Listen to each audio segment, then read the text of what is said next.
July. Is that right? Yeah. Do you remember where you were when you first, I first met. The crisp autumn air of London carried a gentle chill as David and Victoria Beckham stepped out of their chauffeured car onto the cobblestone pavement outside the BBC studios.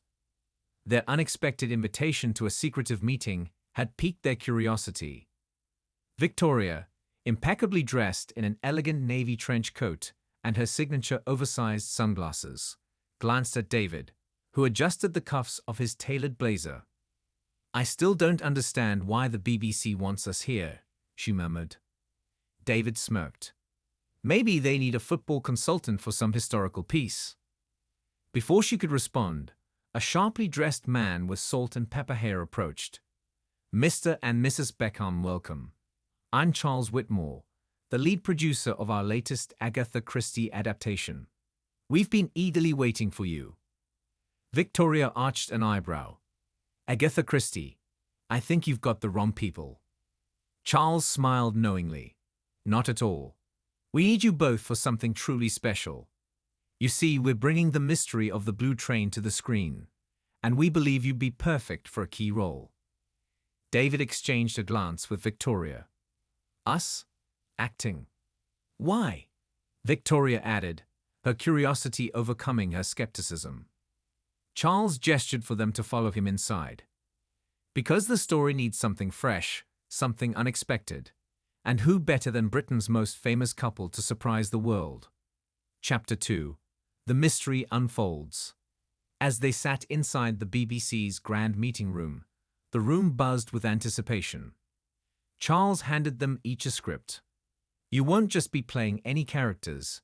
You'll be the ones everyone suspects." David looked down at the title page.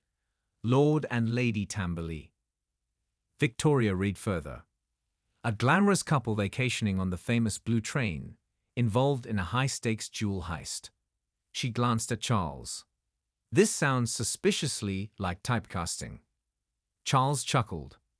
"Perhaps. But imagine the intrigue.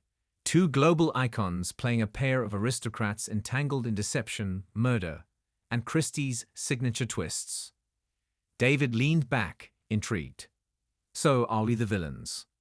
"That's for the audience to figure out," Charles replied with a twinkle in his eye. Chapter 3. Rehearsals and Red Herrings. The next few weeks saw David and Victoria stepping into a world unlike anything they had ever experienced. Victoria, a perfectionist by nature, threw herself into mastering the art of delivering lines with a cool, aristocratic detachment. David, ever the competitor, approached his role with the same dedication he once gave to football, working tirelessly to perfect his expressions, posture, and even the art of delivering a well-timed smirk.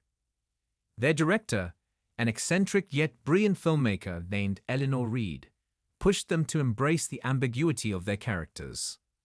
The key to an Agatha Christie mystery is misdirection. You must make the audience believe you're innocent, even when all the evidence says otherwise. Victoria smirked. "Sounds like a football transfer window." David laughed. "Or a tabloid story about us." Eleanor grinned. "Precisely." As rehearsals progressed, something curious began to happen. David and Victoria discovered they loved acting. The thrill of slipping into a character, of playing with mystery and deception, was intoxicating. But just as they began to enjoy themselves, reality took an eerie turn. Chapter 4. A Real-Life Mystery. One evening, after a long rehearsal, Victoria returned to her dressing room to find a single envelope resting on her vanity. It was sealed with an old-fashioned wax stamp, bearing the insignia of the BBC. Frowning, she opened it. Inside was a simple, typed note. "Some mysteries shouldn't be solved. Be careful what you uncover." Her pulse quickened. She immediately called David, who arrived moments later. He read the note and frowned. Someone's playing games. But then came the second discovery. That same night, one of their co-stars, Julian Fairchild, who played the cunning detective in the series, vanished without a trace. The production team was in chaos. The police were called, and whispers of scandal rippled through the BBC corridors. Some said Julian had received a similar note before his disappearance. The Beckhams found themselves in the middle of a mystery that felt too real. Chapter 5. A twist in the tale. Determined to get to the bottom of it, Victoria and David did what any Christie characters would do. They started investigating. Victoria retraced Julian's last known whereabouts, piecing together clues from the studio's security footage. David, using his extensive network, discreetly reached out to mutual acquaintances. What they found was chilling. Julian had been researching something off-script, old BBC records related to the mystery of the Blue Train.